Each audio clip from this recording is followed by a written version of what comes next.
മലയാള സിനിമയിലെ എല്ലാ കാലത്തും ഏറിൽ നിൽക്കുന്ന ഒരേ ഒരു മ്യൂസിക് ഡയറക്ടറേ ഉള്ളൂ. അത് നമ്മുടെ ഗോപി സുന്ദർ അണ്ണനാണ്. അപ്പോൾ ഗോപി സുന്ദർ അണ്ണന് ആലപ്പുഴയിലൊരു ഒളിത്താവളമുണ്ട്. ആ ഒളിത്താവളത്തിലോട്ടാണ് ഞങ്ങളുടെ ഇതൊരു ഐലൻഡ് റിസോർട്ടാണ്. അപ്പോൾ ഈ ഐലൻഡ് റിസോർട്ട് ജസ്റ്റ് 3 മുറി മാത്രമേ ഇപ്പോൾ ഉള്ളൂ. പക്ഷേ അവർ ബാക്കിലോട്ടൊക്കെ സ്ഥലം പിടിച്ച് അവിടെ കോട്ടേജും റൂംസുകളൊക്കെ ഇനിയും പണിയുന്നുണ്ട്. ഇപ്പോൾ സ്വിമ്മിംഗ് പൂളിൻ്റെ പണി നടന്നുകൊണ്ടിരിക്കുകയാണ്. ഇപ്പോൾ എൻ്റെ ഫ്രണ്ട് മലേഷ്യക്കാരിയാണ് വിവാഹം കഴിച്ചിരിക്കുന്നത്. അപ്പോൾ അവരുടെ മലേഷ്യയിലുള്ള ഫംഗ്ഷനൊക്കെ കഴിഞ്ഞിട്ട് അവൻ ആലപ്പുഴയിൽ വന്ന്, അവൻ ആലപ്പുഴക്കാരനായതുകൊണ്ട് ആലപ്പുഴയിൽ വന്നൊരു ചടങ്ങ് നടത്തണം, ഫ്രണ്ട്സിനെയൊക്കെ വിളിച്ചെന്നും പറഞ്ഞുകൊണ്ട് അതിനുള്ള പറ്റിയ ആംബിയൻസിലുള്ളൊരു സ്ഥലം അവൻ തന്നെ ഇൻസ്റ്റാഗ്രാമിലൂടെ തപ്പിയെടുത്താണ്. അങ്ങനെ അവനത് ഫിക്സ് ചെയ്ത് കഴിഞ്ഞ് ഫുഡ് അന്ന് നമുക്ക് ഈവൻറ്റിനുള്ള ഫുഡ് ടേസ്റ്റ് ചെയ്യാൻ വേണ്ടി ഞങ്ങളെ കൊണ്ടുപോയിക്കൊണ്ടിരിക്കുകയാണ്. എന്തായാലും ആ റിസോർട്ടിനകവും ബാക്കിയുള്ള ചുറ്റുപാടുകളൊക്കെ ഞാൻ നിങ്ങളെ കാണിച്ചു തരാം.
ഇതിൻ്റെ ലൊക്കേഷൻ വരുന്നത് ആലപ്പുഴയിലെ വളരെ ഫേമസ് ആയിട്ടുള്ള സ്ഥലത്താണ് കേട്ടോ.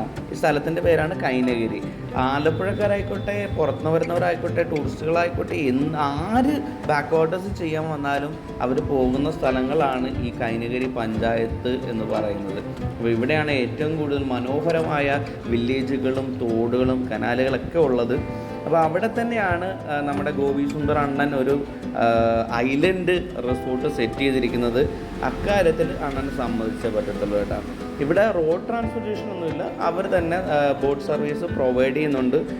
സ്പീഡ് ബോട്ടുണ്ട്. അപ്പോൾ സ്പീഡ് ബോട്ടിൽ വന്നാണ് നമ്മളെ പിക്ക് ചെയ്യുന്നതും നമ്മളെ തിരിച്ച് ഡ്രോപ്പ് ചെയ്യുന്നതൊക്കെ. പിന്നെ റേറ്റിൻ്റെ കാര്യം പറയുവാണെങ്കിൽ അണ്ണൻ്റെ മ്യൂസിക് പോലെ തന്നെ ഇച്ചിരി കത്തിയാണ് കേട്ടോ. അപ്പോൾ നിങ്ങൾ വിളിച്ച് കൺഫേം ചെയ്തതിന് ശേഷം പോയാൽ മതി.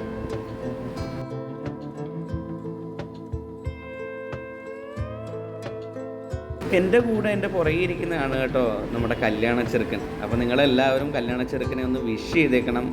ഞാൻ എന്തായാലും ദുഃഖത്തോടു കൂടിയാണെങ്കിലും ഒരു ഹാപ്പി മാരീഡ് ലൈഫ് പറഞ്ഞിട്ടുണ്ട്. അപ്പം ഞങ്ങളുടെ ഈ ചെറിയ വീഡിയോ ഇഷ്ടപ്പെടുക നിങ്ങളൊന്ന് ലൈക്കും, നമ്മുടെ വീഡിയോ ഇതുവരെ കണ്ട് സബ്സ്ക്രൈബ് ചെയ്തിട്ടുള്ള ഒന്ന് സബ്സ്ക്രൈബും ചെയ്തേക്കണേ. അപ്പോൾ ടാറ്റാ, ബൈ ബൈ.